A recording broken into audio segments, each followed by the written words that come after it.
The SUV's door creaked open and I braced myself, clutching the recorder in my pocket. A figure stepped out, tall, broad-shouldered, in a dark coat. Not Richard. Not Tom. A stranger, late 50s, with a scar across his cheek and eyes that cut through the rain like steel. "Amber," he said, voice low. "We need to talk." My legs screamed to run, but I stood my ground. Jake's voice echoed in my head. "Protect yourself." "Who are you?" I demanded, voice steadier than I felt. "Name's Victor," he said, hands raised slightly, like he was proving he wasn't armed. "I worked with Richard. Long time ago. You've got something I need, the evidence. Jake's files. The offshore account." My stomach churned. "I don't know what you're talking about," he smirked, stepping closer. "Don't play dumb. Jake was thorough. Too thorough. Hand over the documents and this ends peacefully." My mind raced. Mike's words, Dad's partners. They want the evidence. This was one of them. A criminal tied to Richard's laundering. And Jake had known? "I don't have anything," I lied, praying the recorder caught every word. "Leave me alone." Victor's eyes narrowed. "You're making this hard." Jake tried that too. "Look where it got him. My blood ran cold." "What do you mean?" He didn't answer, just gestured to the SUV. "Get in." "We'll talk." "No way." I backed up, scanning for escape. The park was empty, rain driving everyone away. Where was David? He'd promised to stay close. Victor sighed like I was a child throwing a tantrum. "Last chance, Amber." Headlights flashed behind me. Another car. David's. He stepped out, face grim, holding a tire iron. "Back off," he called, voice steady. "She's not alone," Victor chuckled, unfazed. "Jake's daddy, huh? Should have stayed out of this." David moved beside me, whispering, "Run when I say." Before I could process, Victor lunged. David swung the tire iron, catching his shoulder. Victor grunted, stumbling. "Run!" David shouted. I bolted, heart pounding, toward David's car. Behind me, scuffling, cursing. I glanced back. Victor tackled David, both hitting the ground. I froze, torn. Help him or get help? Sirens wailed in the distance. Thank God. Sarah had called the cops, our backup plan. I ducked into David's car, locking it, and dialed Mr. Harlan. "It's bad," I gasped. "Victor, Richard's partner, he's here." "Stay put," Harlan said. "Police are close." I tipped them about the offshore account. "They're tracking it." Minutes later, red and blue lights flooded the park. 2 officers pulled Victor off David, cuffing him as he spat curses. David, bruised but okay, limped to me. "You all right?" I nodded, shaking. "You?" He managed a weak smile. "For Jake." The police took my statement, the recorder, and Victor. Harlan arrived, explaining, the offshore account tied Victor to a laundering ring. Jake's evidence, bank records, emails, was enough to start an investigation. Richard was on the run, but they'd find him. Back home, I collapsed, Jake's journal and letter beside me. His words, "I love you forever." But why so many secrets? I needed closure. Elaine called the next day, voice broken. "Amber, I'm sorry. Richard, he's gone. Left a note saying he's done." "Done?" I asked. "He's running from the law," she sobbed. "He didn't know Victor would come after you. He thought he could control it." "Control what? The money? The lies?" "All of it," she whispered. "Jake tried to fix our mess. I didn't know how deep it went." I hung up, too angry to comfort her. But Lisa came by, eyes red. "I didn't know, Amber, about Dad, the business. I thought we were just grieving." I believed her. She wasn't like Tom or Mike. "What now?" I asked. "I want to make it right," she said. "For Jake." We talked for hours, piecing it together. Richard's construction business had been a front for years, laundering for men like Victor. Jake discovered it during his startup's audit, paid off debts to protect Elaine, but kept evidence as leverage. He'd contacted David, his real father, for help. Seed money, advice. David, wealthy but distant, gave it willingly, wanting a bond with his son, Tom and Mike. They'd known bits, enough to pressure me, thinking the house was their payout. Mike's burner phone texts were a clumsy attempt to scare me, egged on by Victor's threats. Richard's obsession with blood was his warped way of reclaiming control, unaware Jake wasn't his. Days later, police found Richard in a motel, 2 states away. He surrendered, confessing to laundering but claiming he never meant for violence. Victor, the real threat, faced charges: money laundering, assault, maybe more. The evidence Jake left was airtight. Tom and Mike backed off, shamed. Lisa stayed in touch, rebuilding a fragile bond. Elaine sent letters apologizing, but I wasn't ready to forgive. David became a friend, sharing stories of Jake's last months. "He was proud of you," he said. "Wanted you safe. I kept the house. It was mine. Legally, emotionally. Every corner held Jake, our laughter, our dreams. Selling felt like betraying him. Instead, I turned the garden into a memorial, planting his favorite flowers. The swing he built still hung, waiting for the kids we'd never have. One night, alone, I found one last secret. A USB drive tucked in Jake's journal, a video. His face, pale but smiling weeks before he passed. "Amber," he said, voice weak. "If you find this, you're probably mad at me. All these secrets. I'm sorry. I thought I could fix it. Dad's mess, the family's greed. I put the house in your name because you're my home. Always will be. Live your life, love. Don't let them break you," I cried, laughed, cried again. He'd known. He'd fought for me even as he faded. The threats stopped. The police closed the case. Richard pleaded guilty, facing years in prison. Victor, too. The family fractured. Tom moved away, Mike got a job. Lisa and I kept talking. Elaine faded into her guilt. I started designing again, freelancing from home. The porch became my office, Jake's spirit in every sunset. David visited sometimes, a quiet presence. He wasn't Jake, but he was family now. The resolution wasn't neat. Grief lingered, sharp some days, dull others. But I stood tall, holding Jake's love, his strength. The house was mine, not just property but a testament to us. No one could take that. And those texts? "You're next?" They were Victor's last play, sent through Mike's phone to scare me. But I wasn't scared anymore. Jake had given me the truth, and with it, my power. I looked at the swing one evening, swaying in the breeze. "We did it, Jake," I whispered. "It's ours." After my husband's funeral, his father said property goes to blood family. Can you believe it? Standing there in the rain, dirt still fresh on the casket, and he says that. To my face. It goes to blood family. What kind of heartless words are those? My knees buckled. The world spun. Was this really happening? Again? If this hits you right in the gut like it did me, please like this video, subscribe to hear more of my story, and drop a comment below. Your support keeps me going through these tears. It all started years ago, back when life felt like a dream I never wanted to wake from. I was 25, fresh out of college, working as a graphic designer in a small firm in Seattle. The city was alive with that constant drizzle, the kind that makes everything feel poetic and a little lonely. I'd grown up in a quiet suburb outside Portland, with parents who loved me but never really understood my drive to chase creativity over stability. Dad was a mechanic, Mom a teacher, solid, simple lives. I wanted more, though. I wanted passion, adventure, someone to share the chaos with. That's when Jake walked into my world. Or rather, bumped into it, literally. I was at a coffee shop near my office, juggling a laptop bag and a steaming latte, when he collided with me at the door. Coffee everywhere. My white blouse ruined. But his eyes, oh, those warm brown eyes, locked on mine, and he apologized with this sheepish grin that made my heart flip. "I'm so sorry," he said, grabbing napkins like his life depended on it. "Let me buy you another. And a new shirt if you want." I laughed it off, but something sparked.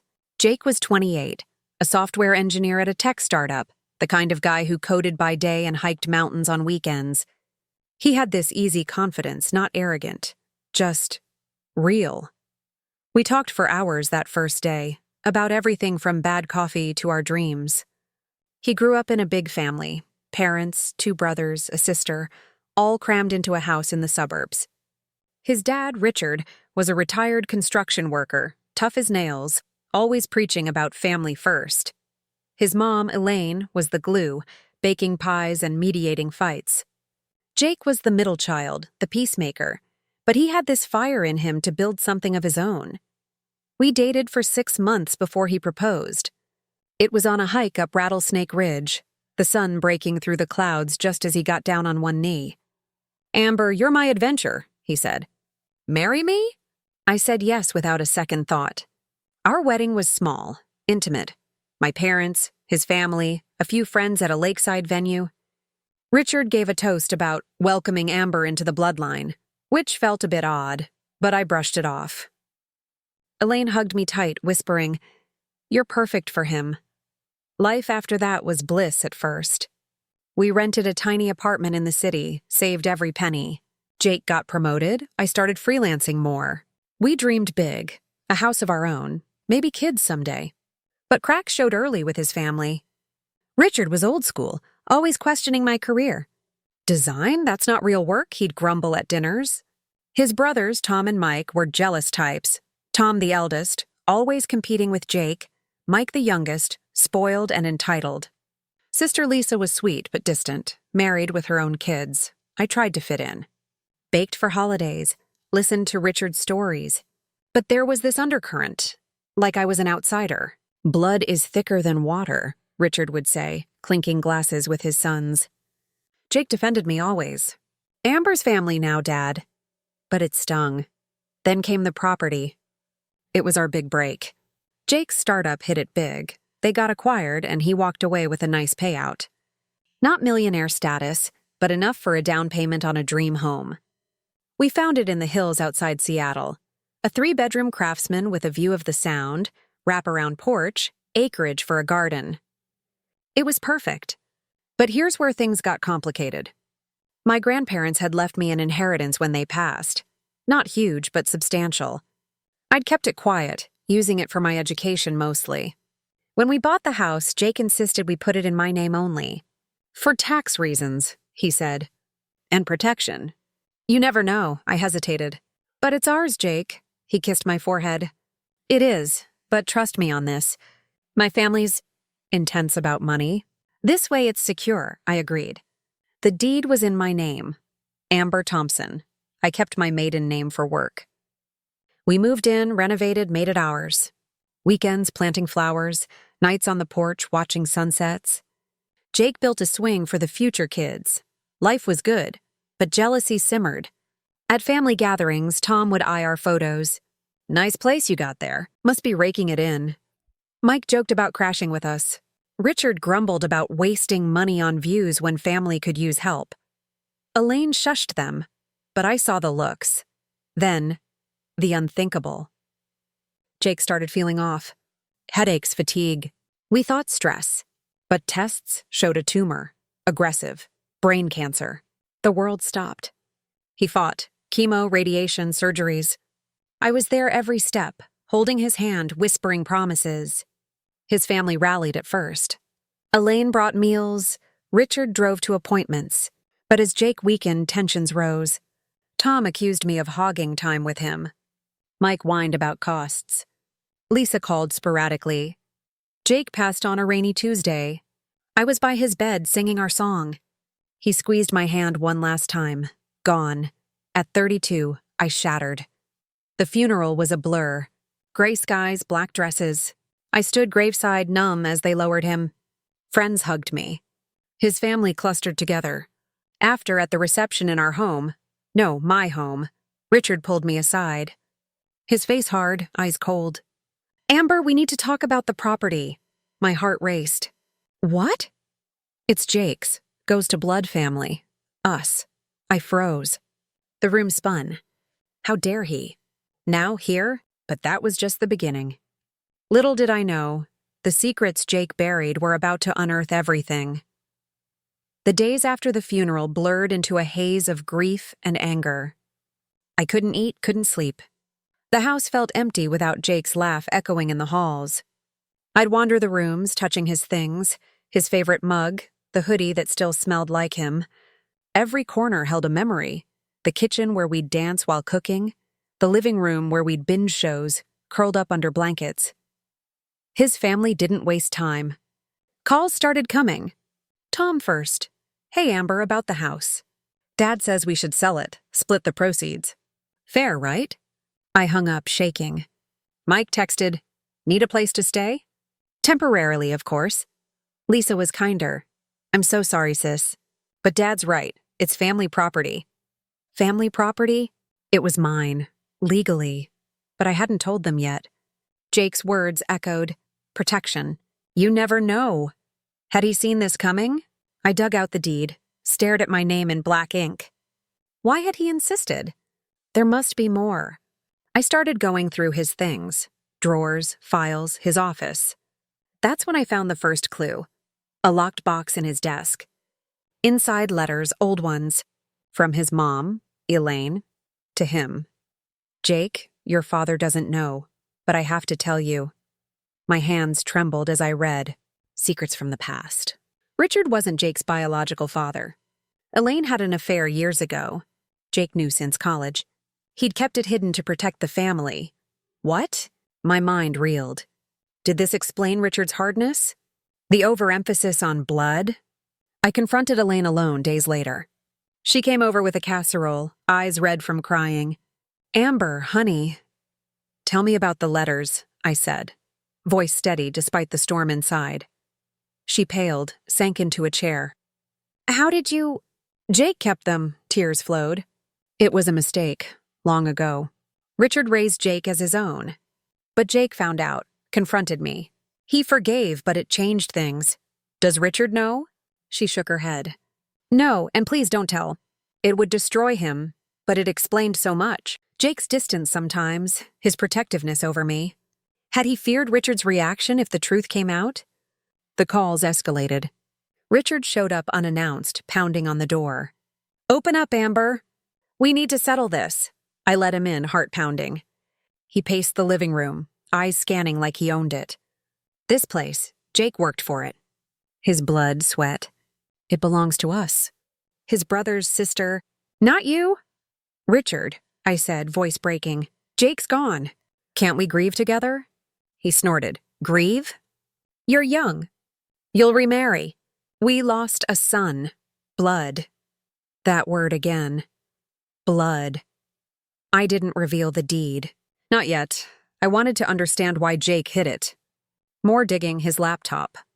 Password-protected files. I cracked it, our anniversary date. Inside emails. To a lawyer. About a will. Jake had a will. Updated months before his death.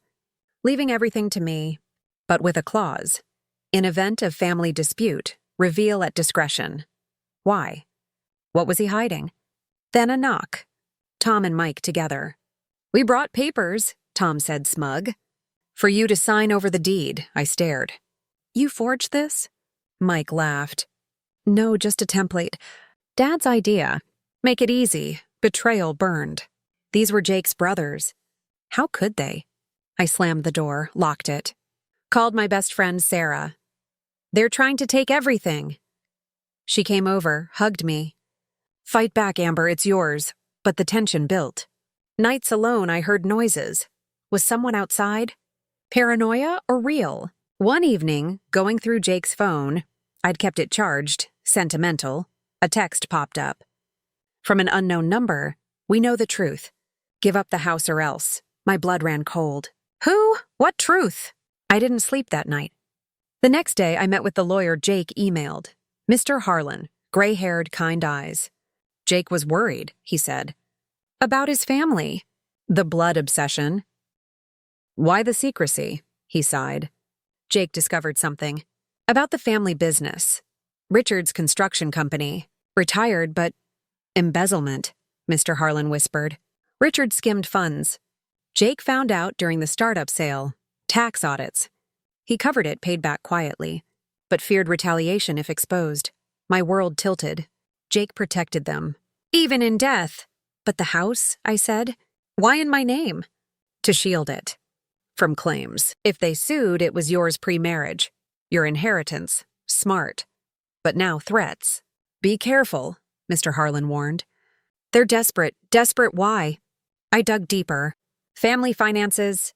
Jake had notes. Tom in debt. Gambling. Mike unemployed. Lisa's husband laid off. Richard's pension short. They needed money. Badly. The pressure mounted. Richard called daily. Sign it over or we'll contest the will. There was no public will yet. Jake delayed probate, then a break-in. Or attempt. Window jimmied. Nothing taken but files rummaged. Fear gripped me. Was it them? I confronted Tom at his apartment. Stop this, he smirked. Stop what? We're family. You're scaring me. Good. Jake would have wanted us taken care of. No. Jake wanted me safe. Back home, another discovery. Jake's journal. Hidden in the attic. Entries. Dad's lies eating at me. Amber doesn't know. Must protect her. What lies? Last entry. If I don't make it, tell Amber everything. The affair wasn't Mom's only secret. My heart stopped. What else? I called Elaine again. There's more, isn't there? She arrived sobbing. Jake?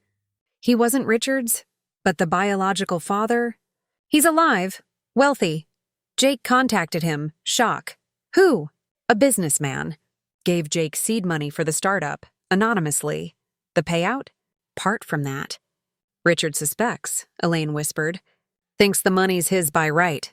Blood or not. But Jake wasn't blood. Irony. The cliffhanger neared. Richard demanded a family meeting. At the house, I agreed. Nervous.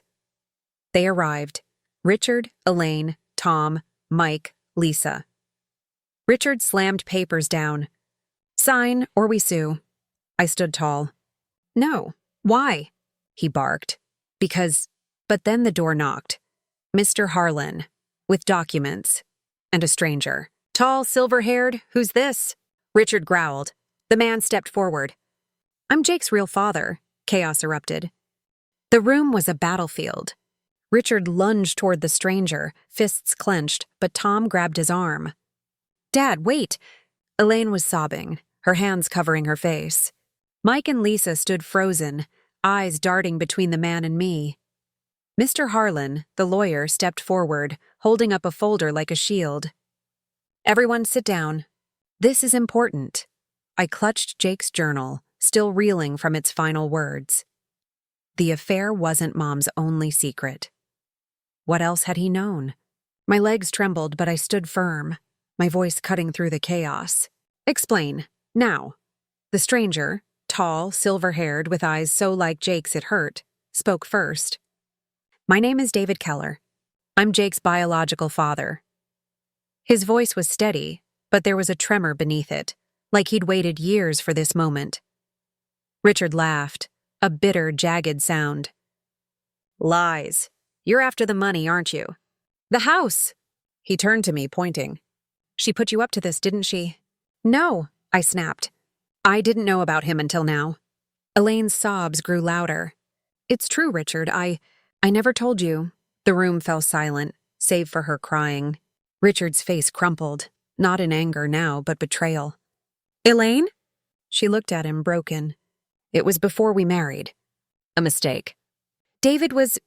He was kind, but I chose you. I never told Jake until he was older, David spoke softly. I didn't know about Jake until he was in college. Elaine reached out. I respected her choice to stay with you, Richard. But Jake and I connected, quietly. Richard sank into a chair, his strength gone. You knew? He whispered to Elaine. She nodded, unable to meet his eyes. I felt like an outsider in my own home, watching their family unravel. But this was my fight too. What does this have to do with the house? I asked, voice sharp. Mr. Harlan opened his folder. Jake left instructions. If disputes arose, David was to be contacted.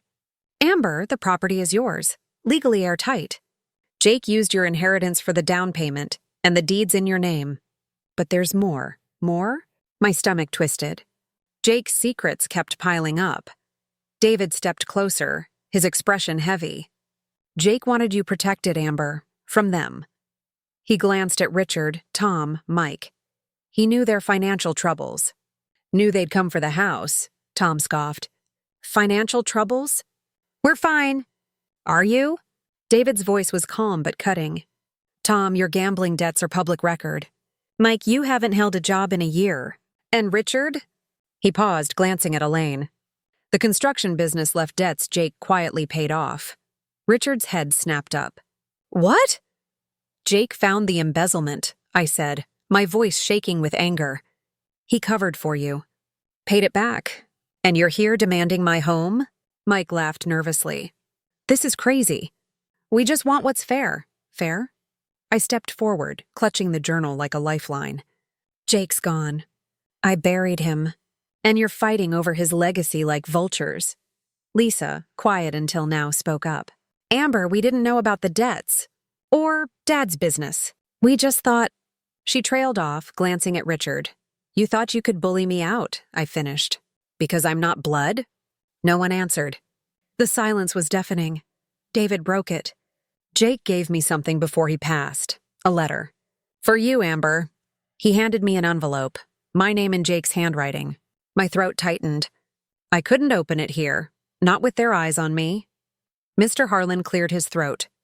There's also the matter of Jake's will. It's not public yet, but I can confirm. Everything goes to Amber. House, savings, assets. If you contest it, you'll lose. Jake ensured it. Richard's face darkened. This is a setup. You're all in on it. No, David said. Jake wanted peace. He loved you all despite everything. But he knew you'd fight over this. That's why he kept secrets. I couldn't take it anymore. Why didn't he tell me? I whispered more to myself. Elaine reached for my hand, but I pulled back. He wanted to protect you, she said. From us. The meeting ended in chaos. Richard stormed out, Tom and Mike trailing. Lisa stayed, offering a quiet apology before leaving. Elaine lingered, but I couldn't look at her. David and Mr. Harlan left too, promising to follow up. Alone, I opened Jake's letter. His words blurred through my tears. Amber, my love, if you're reading this, I'm gone. I'm sorry for the secrets. My family's broken in ways I couldn't fix. The house is yours. Keep it, sell it, live in it. Just don't let them take it. David's a good man. Trust him. I wish I'd told you everything. I love you forever, I sobbed, clutching the paper. He'd known. He'd seen this coming. Days passed in a fog. I fortified the house. New locks, security cameras. The break-in attempt still haunted me. Was it them? Someone else? The threatening text, "We know the truth," kept me up at night. What truth? The affair? The house? Or something bigger? I met David for coffee. He was kind, like Jake. I gave Jake money for his startup, he said. Anonymously through a trust. He insisted on repaying me, but I didn't want it. I just wanted a connection. Did he tell you about the family? I asked. Some. He worried about Richard's pride, Tom's recklessness, Mike's entitlement. He wanted to shield you from their greed. I nodded, sipping my latte, the same kind Jake spilled on me years ago. Why now, David? Why show up? Jake asked me to. If things got bad, and they have. Bad was an understatement. Richard called, threatening legal action. Tom left voicemails accusing me of stealing. Mike showed up once, drunk, banging on my door until neighbors called the cops. Lisa texted begging me to work it out for Jake's sake. Then another discovery. In Jake's office, behind a bookshelf, a hidden safe. His code, our wedding date, opened it. Inside, documents. Bank records. Proof of Richard's embezzlement. Detailed. Dated. Jake had kept it all. Why, blackmail? Insurance? I called Mr. Harlan. Jake left evidence. About Richard, he sighed. That's explosive. Use it carefully. It could destroy them. I didn't want destruction. I wanted peace. But peace felt impossible. One night my phone buzzed. Another text, same unknown number. Meet us tomorrow, 8 p.m., old warehouse on 5th. Come alone. My heart raced. A trap? Curiosity burned. I had to know. I told Sarah, who begged me not to go. It's dangerous, Amber. I need answers, I said. For Jake. She insisted on backup. We called David, who agreed to wait nearby, out of sight. Mr. Harlan gave me a recorder, just in case. The warehouse was dark, abandoned. Rain pattered on the roof as I stepped inside, heart pounding. Shadows moved. 2 figures. Tom and Mike. Amber, Tom said, voice low. You shouldn't have brought the lawyer.